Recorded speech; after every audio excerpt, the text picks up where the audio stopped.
নেতৃত্বে নয়, অথবা বাংলাদেশকে গড়ে তোলার ক্ষেত্রে তার ভূমিকার জন্য নয়। আমি বারবার যে কথাটা বলি, এই দেশের যে অভ্যুদয়, স্বাধীন বাংলাদেশের যে নির্মাণ, সেটা প্রথম লগ্ন থেকেই এই দেশনেত্রী বেগম খালেদা জিয়া তার সঙ্গে ওতপ্রোতভাবে জড়িত।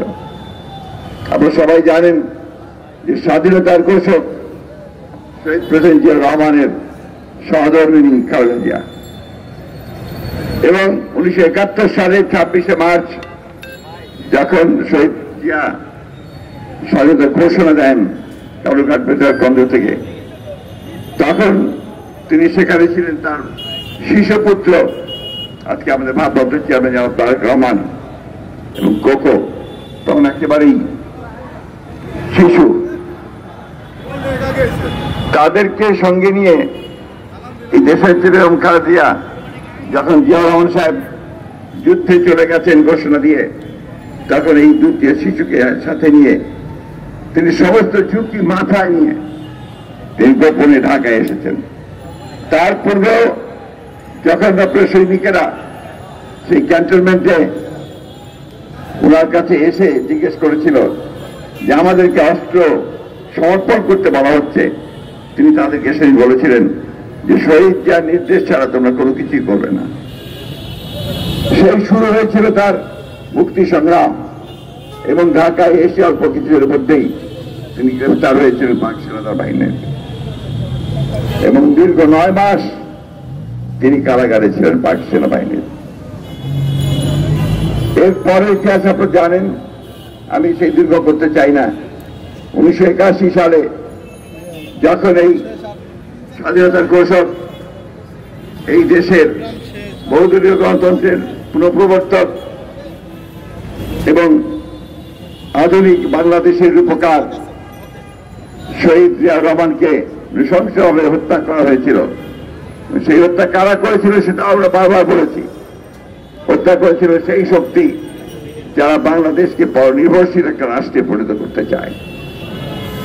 সেই সময়ে তার শাহাদাতের পরে দেশনেত্রী বেগম খালেদা জিয়া শহীদ প্রেসিডেন্ট জিয়া রহমানের সেই পতাকা, যে পতাকা ছিল স্বাধীনতার পতাকা, যে পতাকা ছিল গণতন্ত্রের প্রতীকা, যে পতাকা ছিল বাংলাদেশের মুক্তির পতাকা, সেই পতাকাকে তিনি তুলে ধরেছিলেন। এবং দীর্ঘ 9 বছর রাস্তায় স্বৈরাচারের বিরুদ্ধে সংগ্রাম করেছেন, সামনে থেকে মিছিলের নেতৃত্ব দিয়েছেন, কারাগারে গেছেন, গণতন্ত্রের প্রশ্নে তিনি কখনো আপোষ করেন। বন্ধুগণ, সেই নেত্রী আজকে আবারও সেই গণতন্ত্রের জন্যই আজকে দীর্ঘদিন ধরে তিনি সংগ্রাম করছেন এবং কারাগারে রয়েছেন, এখন বন্দী অবস্থায় আছেন। প্রতিদিনই তাকে মৃত্যুর সঙ্গে লড়তে হয়। সেই দেশনেত্রী বেগম খালেদা জিয়া আপনাদের মনে করে দিতে চাই যে 2018 সালের ফেব্রুয়ারি মাসের আমাদের যে এজিএম হয়েছিল লা মেরিডিয়ান হোটেলে, সেই লা মেরিডিয়ান হোটেলে তিনি একটা দীর্ঘ বক্তব্য রেখেছিলেন। সেই বক্তব্যের মধ্যে পরিষ্কার করে তিনি বলেছিলেন, আমি জানি না এর পরে, এই আদালতের রায়ের পরে আমি কোথায় থাকব, কিন্তু আমি আপনাদেরকে বলছি যে আপনারা গণতন্ত্রের আন্দোলনে কখনো পিছপা হবেন না। আপনাদের সমস্ত শক্তি দিয়ে আপনারা গণতন্ত্রের জন্য আন্দোলন করবেন, গণতন্ত্রকে মুক্ত করবেন, এই ছিল তার নির্দেশ। এবং পরবর্তীকালে তিনি প্রায় 2 বছরের বেশি জীর্ণ পরিত্যক্ত কারাগারে ছিলেন। এরপরে হাসপাতালে নিয়ে আসা হয়েছে, সেখানে তিনি কোনো চিকিৎসা পাননি। একেবারে শেষে তাকে বাসায় নিয়ে আসা হয়েছে, সাজা স্থগিত করে। এখানে আরেকটা চালাকি আছে। চালাকিটা কি আমরা অনেকেই বলি না।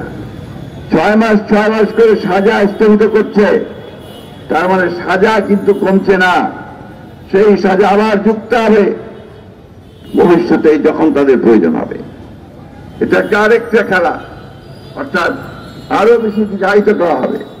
আপনারা জানেন যে লোয়ার কোর্ট তাকে 5 বছরের সাজা দিয়েছিল, কিন্তু হায়ার কোর্ট তাকে সে 10 বছর করেছে।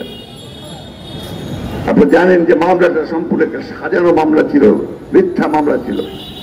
সেইভাবেই তাকে মূল লক্ষ্যটা ছিল তাকে রাজনীতি থেকে সরিয়ে দেওয়া।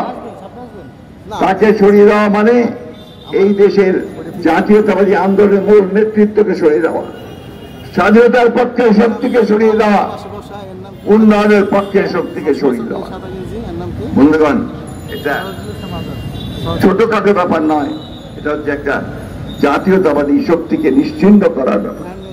আজকে দেশপ্রেমিক যারা যেসব মানুষ আছেন, আজকে দেশকে যারা ভালোবাসেন, তারা সবাই আজকে অত্যন্ত উদ্বিগ্ন যে বাংলাদেশে এখন যারা শাসন করছে এরা বাংলাদেশকে বিক্রি করে দিচ্ছে, তাদেরকে ধ্বংস করে দিচ্ছে, প্রতিটি প্রতিষ্ঠানকে তারা ধ্বংস করেছে। আইনের শাসন বলতে কিছু নেই। এই বন্ধ করো ভাই। এখানে জুডিশিয়ারি বিচার বিভাগের স্বাধীনতাকে ভুলুণ্ঠিত করা হয়েছে, সংবাদ মাধ্যমকে গলা টিপে ধরা হয়েছে, সর্বক্ষেত্রে প্রতিটি প্রতিষ্ঠানকে এখানে তারা কুক্ষিগত করেছে। একটাই মাত্র উদ্দেশ্য, তাদের যে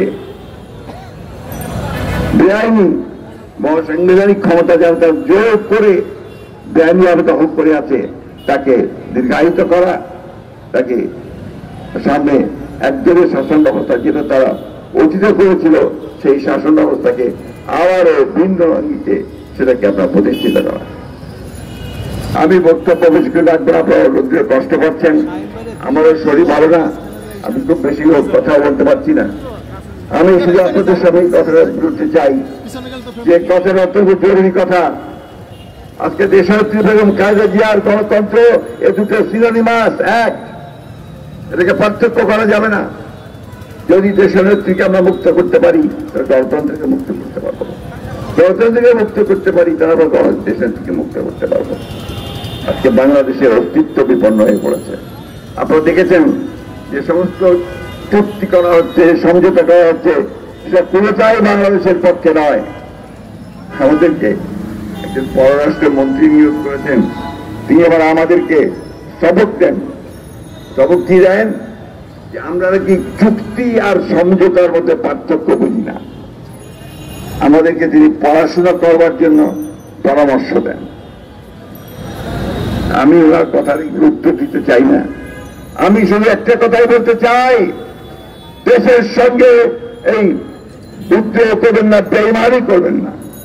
মানুষকে বোকা বানিয়ে তাদেরকে ভুল বুঝিয়ে এমন চুক্তিগুলো পাশ করবেন না, এমন সড়ক আপনার সমঝোতার সড়ক সই করবেন না যেগুলো আমার জনগণের স্বার্থের বিরুদ্ধে।